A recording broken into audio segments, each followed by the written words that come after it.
Yes guys, welcome back to another video. Welcome to the George Benson football channel. Everton away, Premier League match preview. Going to try and come at you here today with some kind of optimistic positivity, which probably makes this one of the hardest videos that I will have had to make this year in 2023. Because just the pure concept and thought right now of being optimistic, getting excited about a Chelsea game, could not be any lower at this given point. But what I'm going to do for you lot today is throw out there a wacky idea. A wacky idea that I've actually got some kind of plan behind it in my head. Going to build a Chelsea team that I don't think Pochettino is going to build, but that I also would really like to see. I'd like to see it because certain players need to be dropped. There needs to be a certain element of, right, we're in this horrible situation right now. We need to drastically do something about it. So something's got to change. And if we're here to believe in a process, if we're here to believe in a project, which I say through gritted teeth, then let's begin that process once again right now. Start from scratch, do something new. And I'm going to tell you what that something new could potentially look like if Pochettino isn't too stubborn to understand that right now there isn't a plan A, let alone a plan B. So if we can just park the bus of plan A for now, start working on a plan B, who knows? Chelsea might actually get somewhere. We've got some nice fixtures coming up. This is one of the worst. But before we talk about Everton, I want to say a big thank you to today's video sponsor. Yes, guys, how would you like the chance to get yourself £50 worth of free bets? This season, Paramount UK have a brand new free-to-play game, Premier League predictions, called Hat Trick Hunt. Each week, you'll get the chance to predict 3 Premier League scores with rewards for each correct score that you make. Get all 3 correct and you'll be rewarded with £50 free bets in your account. This week, I'm going with Villa 2, Arsenal 2, Everton 1, Chelsea 2, Tottenham 1, Newcastle 2. That is very bold from me, I know, but I cannot ever bet against Chelsea. Do you guys agree with my predictions? If you'd like to get yourselves involved, click the link in the description. And of course, you've got to be 18 plus. Terms and conditions apply. Big thank you to Paramount UK for sponsoring this video. Let's get back to it. So we're back. Everton, blimey. These guys have absolutely been through the mud as a football club over the last few years. Poor ownership, awfully ran, bad spending of money. Isn't that something that is highly topical amongst the Chelsea fan base right now? But wow, I've got to take the imaginary hat on my almost semi-bald head off for the way that Everton have performed this season. Sean Dyche came in last year, and it looked to me as though Everton were going to be dead and buried. I thought after all of those years in a row where they're flirting with relegation, I thought they were going to go down. Sean Dyche comes in, somehow managed to salvage the end of the season to keep them once again in the Premier League. And wow, this season, as if it couldn't be any more torturous for Everton fans, going into this season, they end up with a 10-point deduction. And within less than a month of receiving that 10-point deduction, they've officially now accrued, technically on the field, more points than Chelsea have all season. Round of applause. It's not hard, but still. They're already out of the relegation zone. They're winning football matches. They're not just a quintessential Sean Dyche team. Be really difficult to break down. Steel, grit, determination. They're scoring goals.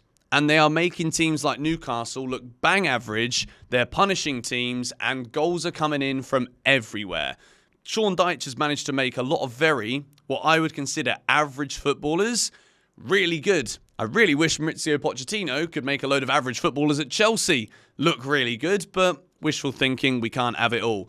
So Everton, I would argue, with the way that they still are so strong, resilient at the back, and now they're able to counter, hurt teams, be quick, be decisive, and be clinical in front of goal, I don't think there is a worse fixture in the Premier League that Chelsea could have had this weekend than Everton away. Just before Christmas, it's not going to be nice. It's going to be freezing cold. The atmosphere is going to be a cauldron inside Goodison Park. And there's a really big part of me that firmly believes that this just might be a little bit too much for an already jaded, tired Chelsea team lacking fitness. It's a lot of injuries. Okay, granted, always caveat it with that, but still. We're playing so much football, haven't we, Mauricio? Unfortunate amounts of Europe. No, we haven't. Shut up. We don't play European football, all right? This Chelsea team, I don't care how young they are, they should be fit enough to play 2 games in a week, mate. You know what I mean? You've left them off on flipping holidays for the games after Newcastle, so it's not like they've been overtraining. They've been undertraining. So for that reason, Chelsea players should be fit. I'm not allowing any of these excuses. I hope you've enjoyed the YouTube shorts I've been posting over the last couple of days. I'm tired with excuses, but I'm going to keep things real with you guys here today. I expect absolutely nothing from this game. I genuinely think this could be one of the worst fixtures that Chelsea could have had after such a shambolic evening at Old Trafford. But I have decided that it's time to do something different. I've decided that it is time for Pochettino to revert back to something that we've actually seen before. And I've made some changes here. There are some players that are coming in that you wouldn't expect Pochettino to pick, but that I personally think deserve an opportunity because for whatever reason or not, these players, there's 2 in particular here, just haven't really got a sniff this season. So I've gone with a 3-5-2. And you might be thinking, Benson, Pochettino is not going to go with a 3-5-2. He flipping loves seeing Cucurella at right back and he bloody fancies Levi Colwill at left back. Not today, sir. I am picking a team that I would like to see. Because I don't like what I've seen from playing a back 4. If we don't have players fit enough to play in their natural positions, okay, cool. Well, with this team that I'm playing here, I think there's definitely a competence level that can be had with each of these players playing in this position. And in the defence, I have made one massive omission from the team. And I think it is a watershed moment for Chelsea and Pochettino with this process. We got to remove Thiago Silva from the starting 11 here. If we want to move forward, it's time to understand that as much as he is that leader, as gargantuan as he has been, at times even this season, it's time to draw a line under the first 15 games of this year. And if we're really going to work with all of these young players that we spent all of this money on, it's time to make it count. It's time to force them to show up. So without any further ado, the goalkeeper is Robert Sanchez. Still, there's going to have to be about 10 clean sheets in a row and more penalty saves where Robert Sanchez suggests to me that he is good enough to be Chelsea's long-term goalkeeper. But screw all of those clean sheets. All I want to see from Sanchez is a pass that is attempted that doesn't just go to someone in the 6-yard box, that goes to a Chelsea player.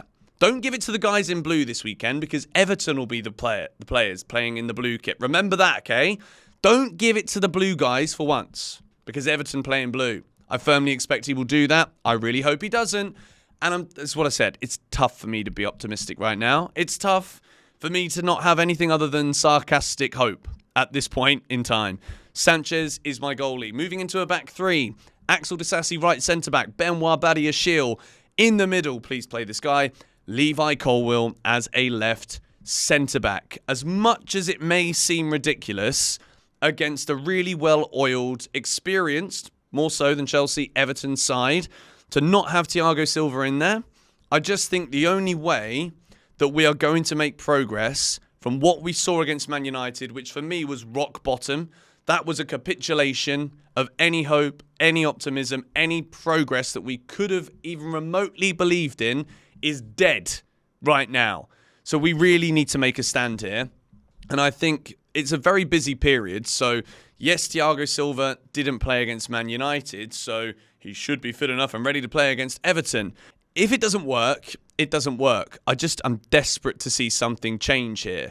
We've seen Pochettino use a 3 at the back system before. So it's not as if this is like a new foreign language for him, which is like Ange Postecoglou doing anything other than trying to play Ange ball. This isn't that foreign. All right, mate? Like, this is something that we can absolutely do. So Thiago Silva is dropped. Please let me know your thoughts on that in the comments down below. We move into the midfield, or the wing-backs and the 5. Reece James, Conor Gallagher, Moises Caicedo, Enzo Fernandez, and Raheem Sterling. This is a big moment here for Raheem Sterling, who is either totally void and lost in a game, or he's a match winner for Chelsea. Playing in this like left wing-back position, I just don't want to see Levi Colwill wasted in that position. Ian Maatsen, who arguably could absolutely do this, but I don't think Pochettino's going to drop Sterling because he still is that like experienced figurehead in the side. It could easily be Maatsen there. but Poch doesn't rate him. Poch doesn't like him. Ian Matson is commenting on Sofyan Amrabat's Instagram, I think. I don't know if it's fake or not.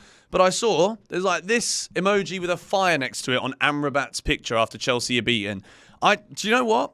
I'm going to give Ian Matson here a little bit of like, I don't like it, but come on. This guy has been frozen out this season. He comes off the bench like once in a blue moon. It's a joke. I don't get it. We're so bad going forward. We've become one of the worst teams defensively in the league. And Ian Matson was up there as one of the top 3 players in our pre-season. The moment Nkunku got injured, it's as if the whole pre-season didn't matter. For Maurizio Pochettino, it was like, oh, well, there goes plan A. Guys, let's just call it Look, there's no plan. There's no plan A. There's no plan B. Rant over. Raheem Sterling, do the job, mate. Do the dirty work. Get yourself stuck in. I don't really like it, but I wanted something different. We move into the front two of Cole Palmer and Armando Broja. What we see here is Armando Broja can be the more advanced forward. He can be the guy who's pressing. Cole Palmer can also integrate himself with that midfield if Chelsea is struggling, which we do quite often, to get the ball into the middle, to get Enzo Fernandez playing those passes around. Palmer can drop deeper, can also go out wide a little bit more if we need some support in that right or left channel. And he can also receive it just inside, which we saw work so well in the game against Manchester City. So, as you can obviously see here, there is no Nicholas Jackson in this team. I think it's about time that Maurizio Pochettino took Jackson to one side and be like, look, mate, if you're going to play as a striker for Chelsea Football Club, there's a standard here. There is an element of you need to do significantly better than you are. You're missing massive chances. We're not playing very well. So as the striker, if you're not scoring, we're going to give the big Albanian bloke who's been at Chelsea his whole flipping life, waited so patiently for his opportunity for injuries or just Nicholas Jackson going through that purple patch, just as Armando Broja was looking as though he was fit enough and ready to get back into the fold. So, this is my Chelsea team. I would love to hear what you guys think about this in the comments down below. Overall, this team purely comes from a position of I've actually given up on this Chelsea team. I've given up on our season, and I really don't want that to be the case. We have got the next 6 fixtures are absolutely all winnable on paper. I don't think we're going to win all 6 of them, but I would love to believe that we could, because if Chelsea go on a little run now, the season could actually look a lot different. I'm not going to even sit here and say to you, we could still get top 4. We could still get Europa League, because quite frankly, I don't think we're good enough for that. If we can get Conference League, why not? Give ourselves the opportunity that if our league form is going to suck for years and years and years, at least try and win the Conference League so then we can get in the Europa League, and then we've never not won that competition. So then before you know it, within 3 years, Chelsea are back in the Champions League. I've just ruined my own video. And I've really quite enjoyed this one, despite it being very tongue-in-cheek at times, sarcastic, and anything and everything else. Let me know your thoughts in the comments below. I'm going to give my score prediction now. I actually do think Chelsea are going to lose this game. And I'm not just saying that because, like, I'm totally downbeat. I just think Everton are a really good side. They've accrued more points than us this season. If it wasn't for the deduction, they would be ahead of Chelsea in the league right now. They're scoring loads of goals. They're difficult to break down. And it's everything that Chelsea just cannot play against. So for that, Everton 2, Chelsea 1. I really don't think we're going to win. Tell me I'm wrong, please. Please, like, really please, in the comments down below. Tell me I'm talking a load of waffle and nonsense. Maybe you think I'm talking a load of waffle and nonsense anyway, and you agree with my prediction. Whatever. All right, I'll see you guys after the game. It might not be straight after the game because I'm actually on holiday for the next week or so, but it will be at some point after the game. I will be there. Come on, you Blues.